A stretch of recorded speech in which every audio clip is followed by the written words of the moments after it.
Hi there, everybody. Just thought I'd film a very quick and promptu vlog before I start work this morning. Sorry for the hair, I've just had a bath, washed it. I was thinking of doing this a couple of weeks ago, but then something suddenly changed, but I still want to talk about it anyway. A few weeks ago I had a week off work, and it was not an enjoyable week because I had pretty much constant low calcium, and it was affecting my sleep majorly. If you can imagine tingling and cramping and spasming, all, legs, arms, ribs, back, all of it. It was really not a nice thing to have to go through, especially when you have a week off work to relax, and I just could not relax. My sleep patterns were all over the place. I was napping during the day, I was staying up late at night.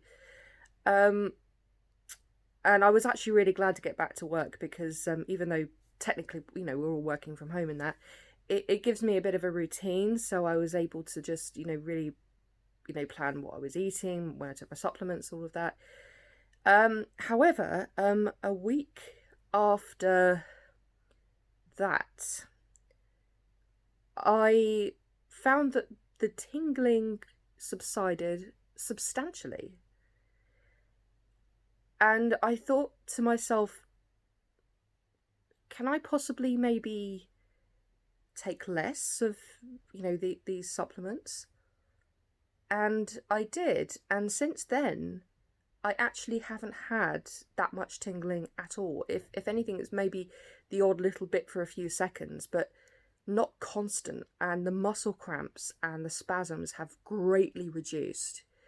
And I was talking to somebody who's also had the same procedure, and they mentioned something called hungry bone syndrome. Now, if you remember on my last video I did about the operation, that it's possible that my bones were so depleted from the calcium being leached from them that any calcium I consumed, either through the supplements or the chalky prescribed shit, that my body was just, my bones were just absorbing it all. But also it made me think that possibly that last half parathyroid I've got left has suddenly woken up and started to do its job. The consultant nurse at the hospital who treated me when I went in for low calcium said to me that, think about it, this little half parathyroid has lost all its bandmates. It's going, whoa, what's going on here? And the half parathyroid left was a healthy one, not one that was working overtime. The one that was working overtime was removed. So that little half parathyroid, even when it was a whole parathyroid, was probably sitting in the back there going, yeah, I'm good. And now it's being told to, buck up. So yeah, I've actually been, I think it's been about 10 days or so, 2 weeks, 10 days. I felt so much better. I don't feel 100%. I still get the odd spasms, but I'm feeling much more mobile. I'm not feeling so disorientated. I still need to get my sleep under control. Because I do have a habit of staying up late and then complaining when I've got to get up in the morning. So I'm a night owl, not an early bird. But a couple of weeks ago, I was saying to myself, do you know what? There's a part of me that really regrets having this surgery. And I was almost in tears, like, I just don't want to go through this anymore. I don't want to feel like this anymore. I was so naive. I was so uneducated about what this was. And I kept focusing on the positive without realizing that, yes, it would alleviate a lot of symptoms, and it was a good thing to have done because I had 2 kidney stones. But it also would bring with it a plethora of other symptoms and other issues, and I was so naive.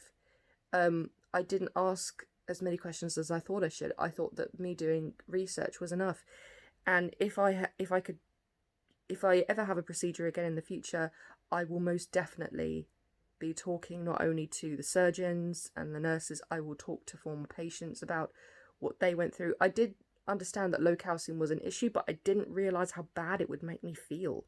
I suppose in a way, you wouldn't really, you can go into it sort of like knowing what the risks are, but sometimes you have to actually live those risks. You have to actually go through it to realize how rough it can be. But my wife has been absolutely amazing. She really, really has. And yeah, I think I'm kind of on the mend now. Um, I'm not out of the woods. I'm gonna start doing yoga again. I couldn't do it before because every time I sort of tried to stretch or whatever, the muscles that were being contracted would spasm, and the pain was really bad. Like even when yawning, opening my mouth really far, I'd get a spasm in my jaw if I open my jaw too much. If I turned round, like swivel round, I would get a spasm in my ribs or in my shoulders. Occasionally I still get the odd one, but it's not that bad at all anymore. Um,